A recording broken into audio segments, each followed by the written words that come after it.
আজ 12ই জানুয়ারি ভারতীয় চলচ্চিত্রের ইতিহাসে এক অবিস্মরণীয় অধ্যায়ের নীরব দিন।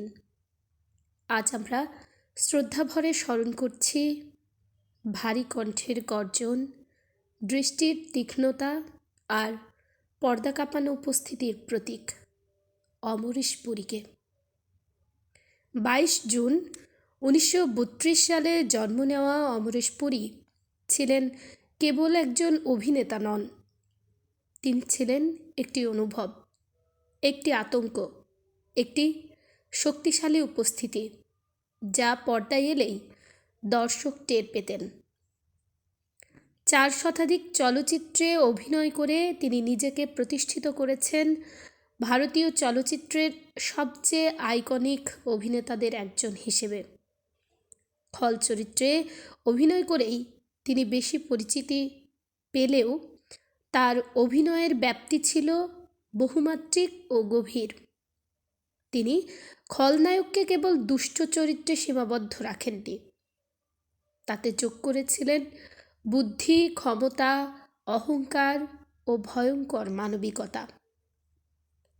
1980 ও 1990-এর দশকে যখন বলিউডে খলনায়কের সংজ্ঞা নতুন করে লেখা হচ্ছিল, তখন অমরেশ পুরী ছিলেন সেই সংজ্ঞার কেন্দ্রে। তার ভারী কণ্ঠের সংলাপ, চোখের ভাষা আর দৃঢ় শারীরিক উপস্থিতি খল চরিত্রকে নিয়ে গিয়েছিল এক ভিন্ন উচ্চতায়। মিস্টার ইন্ডিয়ার মোগাম্বো একটি চরিত্র নয়, একটি কাল্ট। মোগাম্বো খুশুয়া, এই একটি সংলাপই তাকে অমর করে রেখেছে প্রজন্মের পর প্রজন্মের মনে।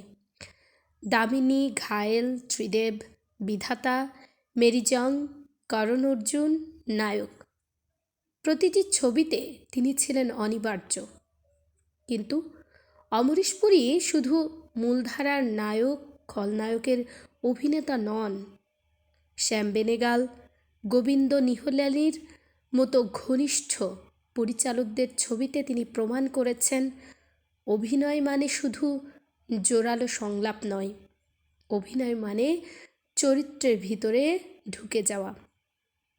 হিন্দির পাশাপাশি বাংলা, মালায়ালাম, তেলেগু, তামিল সহ বিভিন্ন ভাষার চলচ্চিত্রে অভিনয় করে তিনি নিজেকে ভারতীয় সিনেমার সর্বভারতীয় মুখে পরিণত করেছিলেন।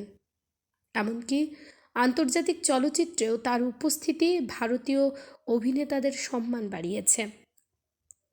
ফিল্মফেয়ার পুরস্কার তিনি পেয়েছেন 3 বার, কিন্তু খল অভিনেতা হিসেবে 7 বার মনোনয়ন পেয়েও পুরস্কার না পাওয়াটা যেন তার কৃতিত্বের তুলনায় নগণ্য। কারণ পুরস্কারের চেয়েও বড় ছিল দর্শকের মনে তার স্থায়ী আসন। 2005 সালের 12ই জানুয়ারি মেলোডিসপ্লাস্টিক সিন্ড্রোমে আক্রান্ত হয়ে তিনি চলে যান নীরবে, কিন্তু রেখে যান এক বিশাল শূন্যতা যা আজও পূরণ হয়নি।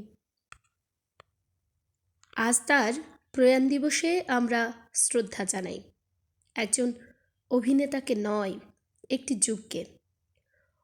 অমরেশ পুরী প্রমাণ করে গেছেন নায়ক হওয়ার জন্য নায়ক হতে হয় না, খল হয়েও ইতিহাস লেখা যায়। শ্রদ্ধা ও ভালোবাসায় স্মরণে অমরেশ পুরী।